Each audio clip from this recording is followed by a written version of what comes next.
বাবুজি, বিজলি বলল তোমরা নাকি এই বাড়ির খাবার খাবে না। না মানে বাবুজি, আমরা হোটেল থেকে ভাত ডাল তরকারি আনিয়েছি। আমাদের খাবার নিয়ে আপনাদের ঝামেলার মধ্যে পড়তে হবে না বাবুজি।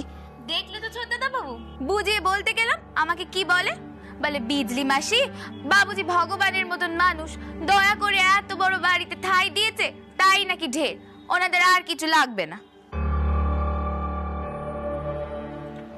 এ কথা তুমি বলেছো কৃষ্ণা?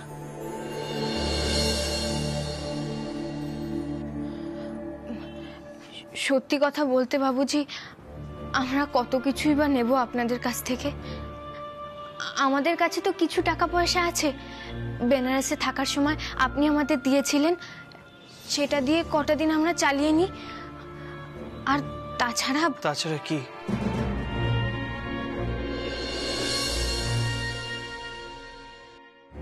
তাছাড়া বাবুজি, আমাদেরকে তো নিজেদের জন্য কিছু রোজগার করতে হবে, একটা কাজও খুঁজতে হবে। এই বাড়িতে আমরা আর কতদিন থাকবো বাবুজি? একটা ভাড়া বাড়িরও বন্দোবস্ত করতে হবে। বাবুজি বলে ডাকছো, আর বাবুজির একটাও কথা শুনছো না।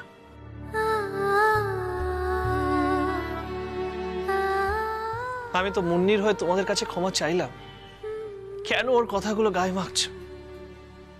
দেখো কৃষ্ণা, তোমাদের এই বাড়িতে আমি এনেছি, তোমরা আমার দায়িত্ব।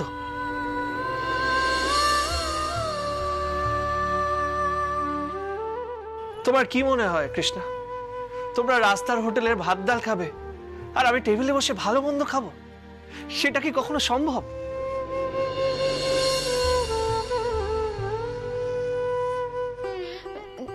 না না বাবুজি। না কৃষ্ণা, উত্তর দাও আমাকে। আমি জানি যে তুমি আর তোমার মা ভালো মানুষ, তোমরা আমাদের থেকে কোনো সাহায্য নিতে চাইছো না, কিন্তু ভগবান তোমাদের আমাদের সাথে দেখা করিয়েছে, তোমাদের এই বাড়িতে এনেছে। তারপরেও আমাদের বাড়ির খাবার খেতে তোমাদের মান সম্মান খুব নষ্ট হবে।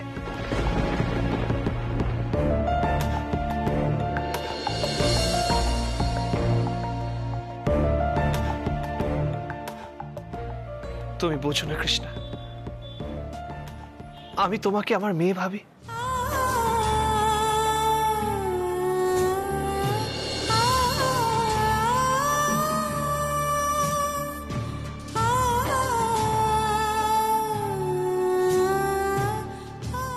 আর যদি আমার মেয়ে থাকতো, আমার স্ত্রী যদি আমার সন্তানকে আমার থেকে দূরে,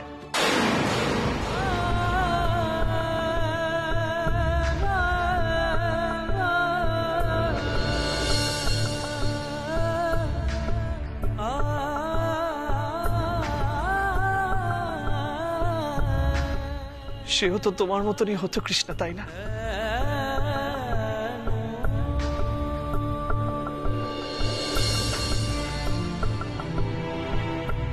তাই প্লিজ নিজের বাবুজির এই কথাটা ফেলবে না। যতদিন তোমরা এই বাড়িতে আছো, এই বাড়ির খাবারই খাবে। আর আরেকটা জিনিস বোঝার চেষ্টা করো, সামনে তোমার কম্পিটিশন, এইভাবে বাইরের খাবার খেলে তোমার শরীর খারাপ হয়ে যাবে, তখন কম্পিটিশনে যাবে কি করে? তাই আমি রিকোয়েস্ট করছি, আজ থেকে তুমি বাড়ির খাবারই খাবে, ঠিক আছে? বিজলি, খাবারটা রেখে দে।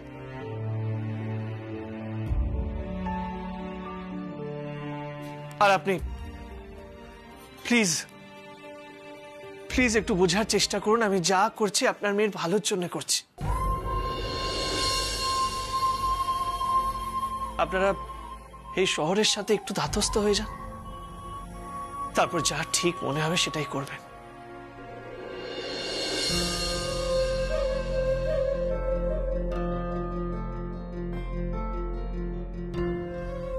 প্লিজ খাবারটা রিফিউজ করো না।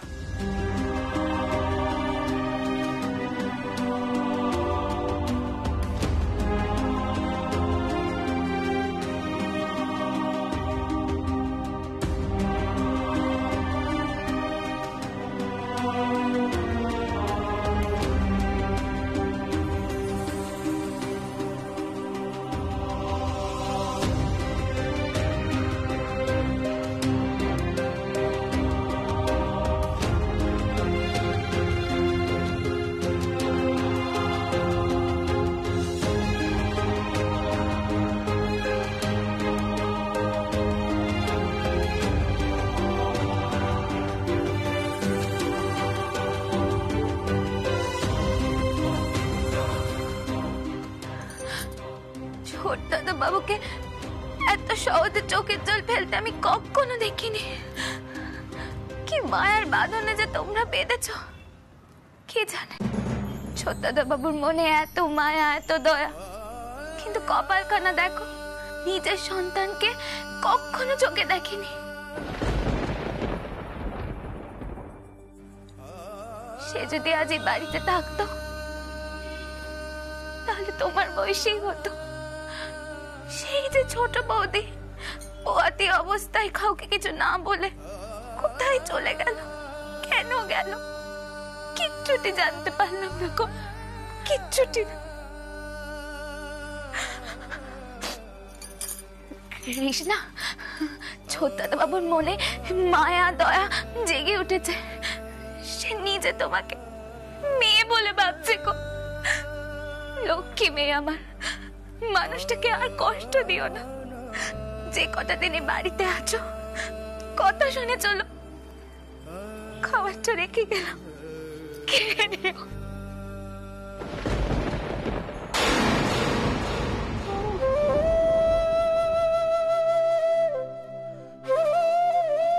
বাবুজির জীবনের রহস্যটা জানতে আমার খুব ইচ্ছে করছে মা।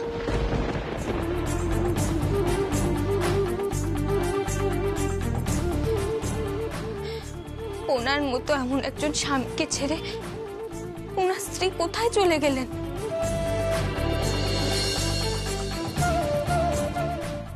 তাও আবার অনাগত সন্তানকে নিয়ে। বাবুজির মতো এমন একজন কিষাণজি তুল্য মানুষকে ছেড়ে ওনার স্ত্রী কোথায় চলে গেলেন? কি করে গেলেন? কি হয়েছিল? এসব জানতে আমার খুব ইচ্ছে করছে মা।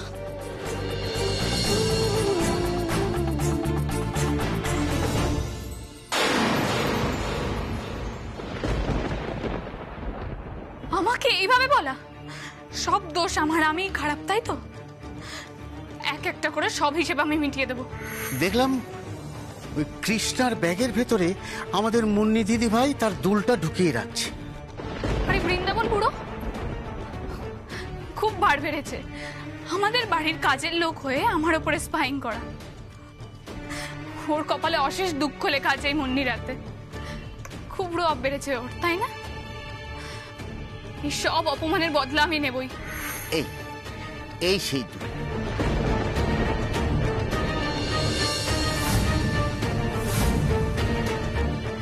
এক এক করে আমি সবাইকে দেখে নেব, কাউকে ছাড়বো না। মুন্নি, কি ব্যাপার মুন্নি? না খেয়ে খাবার বাইরে রেখে দিয়েছো কেন? এটা তুমি একদম ঠিক করোনি। Papa, I'm really sorry. Papa, I'm sorry. I was jealous. তুমি ওকে একটু বেশি অ্যাটেনশন দিয়ে ফেলছিলে, তাই আমি ইচ্ছা করে ওকে বিপদে ফেলতে চেয়েছি। I'm sorry, Papa. I'm sorry. আমার ভুল হয়ে গেছে, আর কোনোদিন হবে না। I'm sorry, Papa. I'm really sorry. আচ্ছা বাবা, ঠিক আছে। মুন্নি, মানুষ মাত্রই ভুল হয়, ইম্পর্টেন্ট হলো শুধরে নেওয়া, যেটা তুমি করেছো। তাই আমি আর তোমার উপর রেগে নেই। So don't Cry.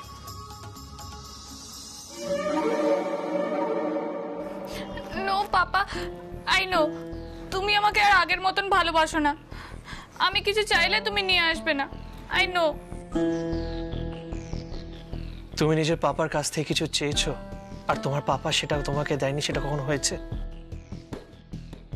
তুমি আমার কাছে চিরদিন একই থাকবে মুন্নি। মুন্নি, তোমাকে একটা কথা বলি, সবসময় অন্য মানুষের স্ট্রাগলকে রেসপেক্ট করবে। এই যে কৃষ্ণা মেয়েটা, ওর কত কষ্ট বলো তো। ওর বাবা কোথায়, কি করো কিছুই জানে না, শুধুমাত্র নিজের মায়ের সাথে থাকে। আর তুমি তো জানো ওর মাও মানসিকভাবে অসুস্থ, শুধুমাত্র নিজের প্রতিভার জোরে আজ এখানে পৌঁছেছে। ভাবা যায়? উফ, আবার মুন্নি শোনো, তুমি তো রীতিমতো লাকি। এত বছর ধরে তোমার মা বাবা তোমার কাছে ছিল না, আমি তোমাকে মা বাবা দুজনের ভালোবাসা দিয়েছি। ছোটবেলা থেকে তুমি যা চেয়েছো বলা যায় তোমার চাইবার আগে তোমার কাছে পৌঁছে গেছে। তোমার কিসের অভাব মুন্নি? তুমি কৃষ্ণার প্রতি জেলাস হচ্ছ। ওর কাছে তো মাথা ঢাকার ছাদটুকু নেই। আমরা ওদের আশ্রয় দিয়েছি, খেতে দিয়েছি, তুমি কেন ওর প্রতি জেলাস হচ্ছ? মুন্নি, তোমাদের দুজনের বয়স অলমোস্ট সেম। বলতে পারো ও তোমার বোনের মতো। তোমার তো সিম্পাথাইজ করা উচিত। আমার মনে হয় তোমার ওর সাথে বন্ধুত্ব করা উচিত, মেশা উচিত। মন খুলে কৃষ্ণার সাথে মেশো মনে, দেখবে তোমার ভালো লাগবে। আর তাছাড়া ও তো তোমাকে দিদি বলে ডাকে। কি পারবে না?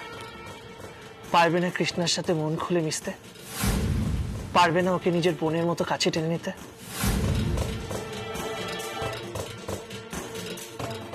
আমি চেষ্টা করব পাপা। That's like my girl. এবার থেকে লক্ষ্মী মেয়ে হয়ে থাকবে, ওকে? চলো চলো, আর দেরি করো না, তাড়াতাড়ি খেয়ে নাও, চলো। এ বাবা, খাবারটা ঠান্ডা হয়ে গেছে। আমি বিজলিকে বলছি খাবারটা গরম করে দিতে। পাপা, পাপা তুমি আমার উপরে রাগ করে না থাকলে আমিও রাগ করে কখনো এরকম কাজ করব না। আমি আমার মুন্নির উপর একদম রেগে নেই। খেয়ে নিও। বোন? কিসের বোন? বোন my foot. I hate that girl. ওই রাস্তার মেয়েটাকে আমি বোন বানাতে যাব কেন? ওর আর আমার স্ট্যান্ডার্ড একই নাকি? নো পাপা, আমি তোমার সামনে বলতে বাধ্য হলাম ঠিকই, কিন্তু ওই মেয়েটাকে আমি ছেড়ে কথা বলবো না। চান্স পেলেই ওই মেয়েটাকে আমি ছোট করব, আর চান্স না পেলে চান্স তৈরি করে নেব। ওই মেয়েটাকে দিয়ে একদিন আমি তোমার মুখ পোড়াবো পাপা। আমার কথাটা মিলিয়ে নিও।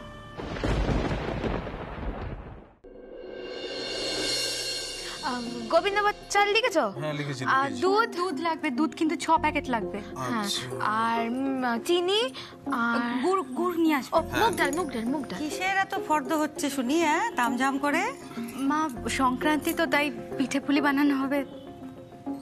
আরে জানিস তো এখন বাড়িতে সব পিৎজা পাস্তা খাওয়ার লোকজন। কে এত পিঠে পুলি খাবে বলতো? এসব বানিয়ে কি লাভ হবে? ও মা, এই বাড়িতে পিঠে পুলি হলে কখনো পড়ে থাকে বুঝি? ওই মালপোয়া, পুলি পিঠে, ক্ষীরের পাটিসাপটা, এগুলো তো হলে এমনি উঠে যায়। জানি জানি, ঠিকই বলছিস, সবই হয়তো উঠে যাবে, সবাই খেয়ে নেবে, কিন্তু এটাও কি লক্ষ্য করেছিস? হ্যাঁ গো বড় বৌমা, এত পরিশ্রম করে যে বানাবে এটাও তো লক্ষ্য করেছো যে এই কবছরে আমার নিখিলটা একটা পিঠে পুলিও দাঁতে কাটেনি। তুমি বলো, ওকে এরকম অবস্থায় দেখলে আমার মনটা খারাপ হয় না? আমি আর কোনো কাজেই উৎসাহ পাই না, পিঠে পুলি তো দূরের কথা। দিদি বলছিলাম যে তুমি আর জামাই দাদা নিখিলের সাথে একবার কথা বলো, ওকে বোঝাও যে বাড়িতে প্রতি বছরই আনন্দ উৎসব হয়, পিঠে পুলি হয়, কিন্তু ছেলেটা কোনো বছর খায় না। আমাদের তো খারাপ লাগে, বলো। আচ্ছা অলোক, তুমি কেন আবার ওসব প্রসঙ্গ আনছো বলো তো? উফ, তুমি কি ভাবছো আমি বোঝাইনি ওকে? বলছি আমি বোঝালে ওর মাথাটা হয়তো বুঝবে, কিন্তু মনটাকে বুঝবে? মনটাকে বুঝ দেবে কি করে? মনকে তো কিছুতেই বুঝ দেওয়া যায় না, আর এটাই তো স্বাভাবিক। আমার মেয়েটাও তো সেরকমই ছিল না, কত রকমের পিঠে বানাতো, দুধ পুলি, আশকে পিঠে, গোবিন্দ পিঠে, মালপোয়া, কত রকমের। হ্যাঁ, আর তোমার জামাই দাদার কথাই বলো না, সবার সঙ্গে বসে খায় ঠিকই, কিন্তু খেতে খেতে ও 10 বার আমার নামই করে, লক্ষ্য করনি? খেতে খেতে বলবে যে এই পিঠেটা ওই ভালো করতো, এই পিঠেটা শ্যামা যেরকম করতো ঠিক সেরকম হয়নি, বলে না? বলে তো।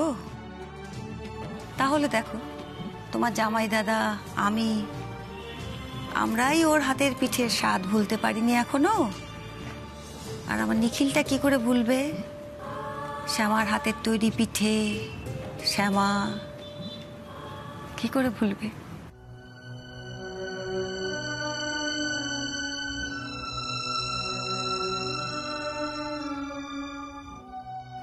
হ্যাঁ মা, শ্যামার বানানো পিঠে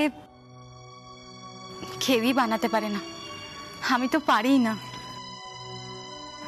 আর আসলে সংক্রান্তি তো, নিয়ম তো পালন করতেই হবে বলো, তো বাড়ির সবার কথা ভেবে।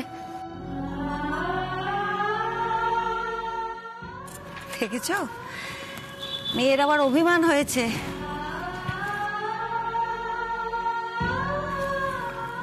হ্যাঁ গো বড় বৌমা, আমি একবারও বলেছি শ্যামার মতন অমন পিঠে তুমি বানাতে পারো না? বড় বৌমা, আমি সব বুঝি, সব দেখতে পাই। শ্যামা চলে যাওয়ার পর থেকে এই পরিবারটাকে কে আগলে রেখেছে? তুমিই তো। এই যে পুজো পার্বণ প্রত্যেকটা বিষয়ে তুমি দায়িত্ব নিয়ে সমস্ত কিছু রান্না করো, আমাদের আনন্দ করে খাওয়াও, এই যে পিঠে খাওয়াবে, সবই তো তুমি। তুমি না থাকলে হতো? আসলে কি জানো তো, বয়স হচ্ছে তো, এই সমস্ত পুজো পার্বণ এলেই স্মৃতির ভাড়ারে নাড়া পড়ে, আর তখন মনটা হু হু করে ওঠে।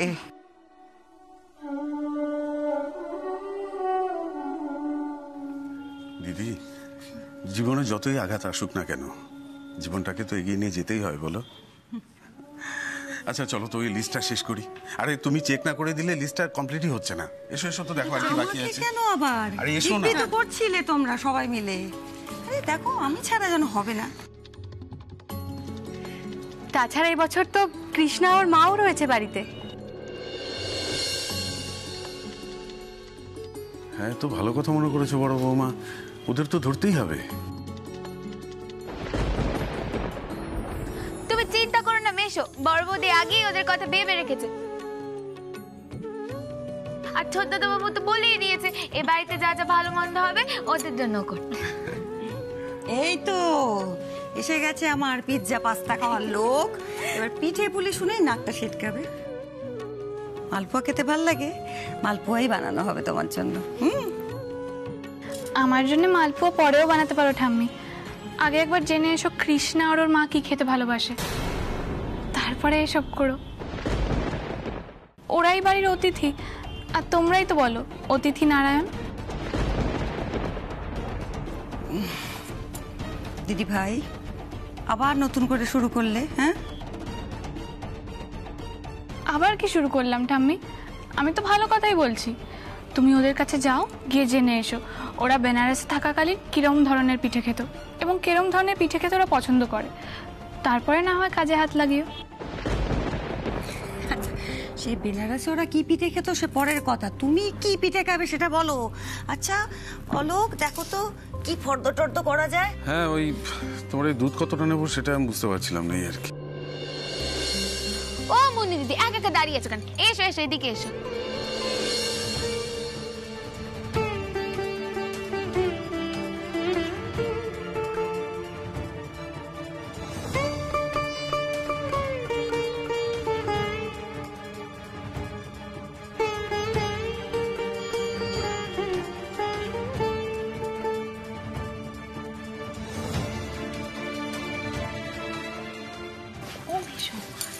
মা,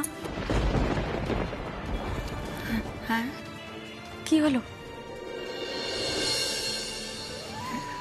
না না, ওই যা হয় প্রতিবার, মনে পড়ে গেল আবার শ্যামার কথা। বলছি যে এই পিঠে বানানোর সময়টায় ও কি ব্যস্ত থাকতো না? হ্যাঁ, তোমার মনে আছে কিরকম ব্যস্ত হয়ে যেত? হ্যাঁ মা, তখন ওর কত নাম ডাক, কত গানের শো, রেডিওতে অনুষ্ঠান, নানা জায়গা থেকে ফোন আসতো যে আপনার গানের অনুষ্ঠান হবে কৃষ্ণকলি। বার্তাই দিত না, একটা ফোনও ধরতো না, জানো বড় বৌমা। হ্যাঁ,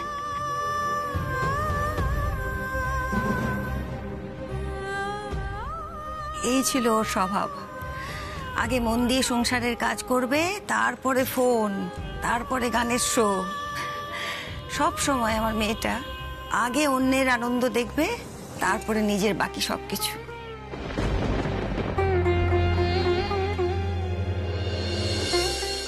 হ্যাঁ মা, শ্যামা একেবারে সংসারটাকে আদর যত্নে ভরিয়ে রেখেছিল।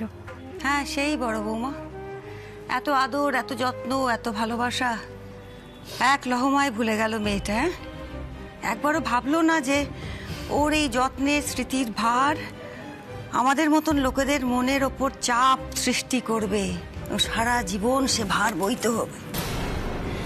একবারও তো ভাবলো না বড় বৌমা, চলে গেল। মা,